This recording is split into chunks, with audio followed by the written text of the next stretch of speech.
আমেরিকার president Donald Trump বলেন, তাদের সামরিক শক্তি ব্যবহার করে মাত্র এক রাতের মধ্যেই পুরো ইরানকে নিশ্চিহ্ন করা সম্ভব। স্থানীয় সময় সোমবার হোয়াইট হাউসের এক ব্রিফিংয়ে এমন দাবি করেন তিনি। The entire country can be taken out in one night, and that night might be tomorrow night. এ সময় তিনি আরও জানান, আমেরিকার যুদ্ধ বিমানের দ্বিতীয় ক্রু সদস্যকে উদ্ধার অভিযানেই ব্যবহার করা হয়েছে ১৫৫টি অত্যাধুনিক বিমান। পাশাপাশি ১০,০০০-এরও বেশি যুদ্ধ বিমান দিয়ে ইরানের ১৩,০০০ লক্ষ্যবস্তুতে হামলা চালানোর দাবি করেন ট্রাম্প।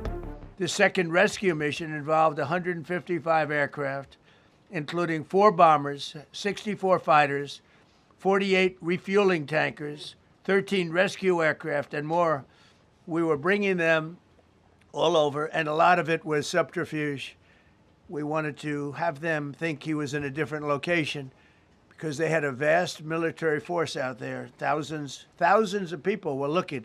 এদিন সাংবাদিকদের সাথে আলাপকালে ট্রাম্প বলেন, ইরানকে চুক্তিতে রাজি হতে মঙ্গলবার রাত ৮টা পর্যন্ত যে আলটিমেটাম দেয়া হয়েছে সেটি চূড়ান্ত। একই সাথে ইরান যে প্রস্তাব দিয়েছে তা যথেষ্ট নয় বলেও মন্তব্য করেন তিনি। They'll have no bridges, they'll have no power plants, they'll have no anything. I won't go further because there are other things that are worse than those two. এর আগে বেশ কয়েকবার আলটিমেটাম দিয়েও তা পিছিয়ে দিয়েছিলেন আমেরিকার প্রেসিডেন্ট।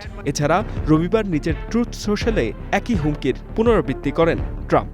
তিনি বলেন, চুক্তি করতে রাজি না হলে ইরানের বিদ্যুৎ কেন্দ্র ও সেতুগুলো গুঁড়িয়ে দেয়া হবে।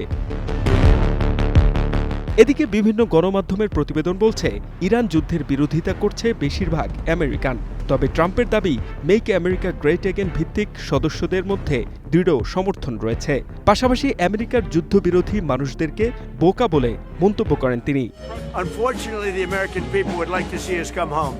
এ সময় ট্রাম্প আরও বলেন, সরকার বিরোধী বিক্ষোভকারীদের সমর্থনে ইরানে বন্দুক পাঠায় তার প্রশাসন, কিন্তু সেসব অস্ত্রগুলো একটি গোষ্ঠীর কাছে ছিল বলে দাবি করেন তিনি।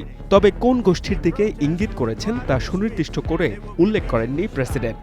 They don't have guns. You know, we sent some guns, but the group that was supposed to give, which I said would happen to my people, I said it, I called it exactly. অন্যদিকে আমেরিকার সঙ্গে অস্থায়ী যুদ্ধবিরতি প্রত্যাখ্যান করেছে Iran. স্থায়ীভাবে যুদ্ধবন্ধ চায় দেশটি।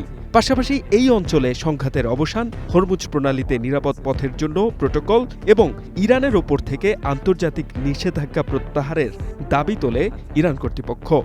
We would react in kind. H M Ataullah, one international desk.